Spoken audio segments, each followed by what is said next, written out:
Hey, howdy and happy day. I got a profound short essay for you this morning, today, this afternoon. You know, a democratic republic can only survive if the vast majority of all of the people are moral, honorable, trustworthy, law-abiding, family-oriented, and patriotic. Really profound. Democracy is the majority, yes, but hey, if 20 crazies are in a room, just the crazies, and they have a unanimous vote, they're the majority. Is that democracy? Not so much. When stupidity and evil surpasses wisdom and virtue among a people, democracy becomes the worst form of government possible. You got to kind of watch everything. I get it.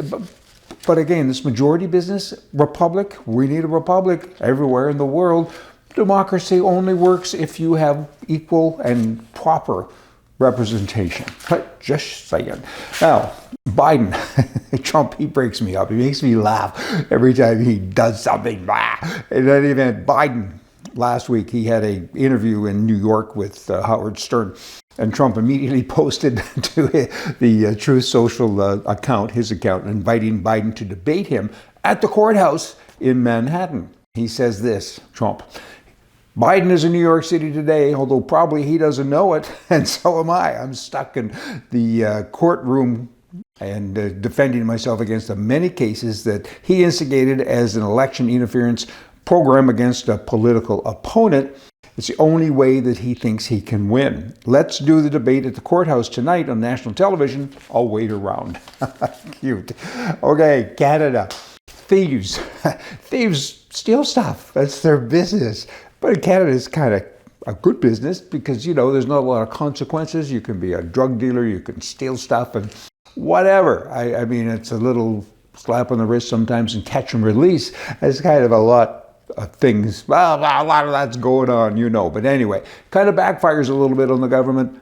Close to 50 vehicles recently have been stolen from the Liberal government. Parks Canada, the Border Crossing Customs Agency, the CRA, Canadian Revenue Agency, the tax people, the environment people, the Global Affairs Office, Finance Department. Some of the vehicles have been stolen multiple times. Why not? You might as well get a good vehicle because they only buy the best.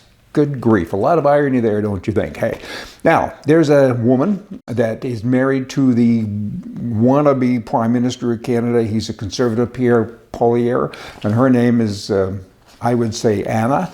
It's a different name. She was born at least in Argentina, I believe, and she was raised until she was about 8 years old, and then she moved to Montreal, Quebec, and then she moved to Ottawa. She's an interesting gal. She served in Ottawa as a parliamentary affairs advisor of the Senate before taking a job in the House of Commons in 2013. Then she started working as for the leader of the Senate in Canada as a parliamentary affairs advisor, and she's a kind of an entrepreneur girl. She's the co-founder of Pretty and Smart Co. They're online lifestyle magazines and so on. And she married this Pierre fella in 2017. She's a very active wife. She has an active role in his campaign, and she's out traveling the country and having meetings with people. And a couple of weeks ago, I met with her and spent some time with her, and we had a nice conversation about politics and different things. And she's young, she's 37, but I think that she can kind of make it happen.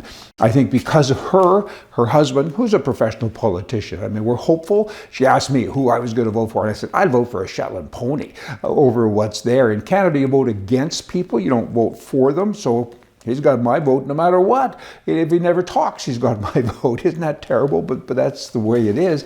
And she said, no, it's deeper than that. And she said, I'm going to go out and spread the message because women, they have a big role with elections and voting, and so she's working on that. So God bless Canada. God bless her. Good luck, because Canada really needs a new government, don't you know? Chicago, they need new governments there as well. They need a new mayor. They need a new governor. They need lots of things. The Chicago Teachers Union, they want a new contract, and they're saying, we want an additional extra $50 billion. That's for wage hikes, and we want fully paid abortions, we want new migrant services, and a host of homosexual-related requirements, plus, of course, training for the homosexual movement in schools. To put the figure into context, this $50 billion, the total tax base for the entire state of Illinois is $50 billion. These clowns want $50 billion. It's incredible. I'm stuttering. I'm pausing because this kind of stuff just makes me see red.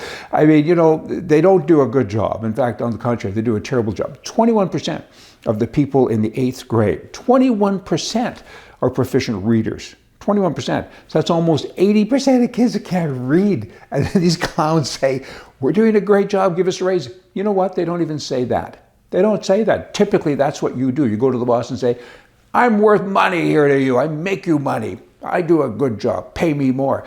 These goofs, they just say, give me money. They don't dare get close to, the kind of job performance that typically goes with that. The average salary of a teacher in Chicago right now is in excess of $93,000 a year, and they want to take it up to close to $150,000 a year. Wow. I mean, the average household income in Chicago would be half of what teachers make. I mean, wow. I just go, wow, because I have a personal interest here. I have a property that I have under contract now just outside of Chicago for $16 million. And I'm thinking, after I read this kind of stuff, I should run for cover. Or maybe, hey, lastly, love is the answer, but own a gun just in case. You all come back. See ya.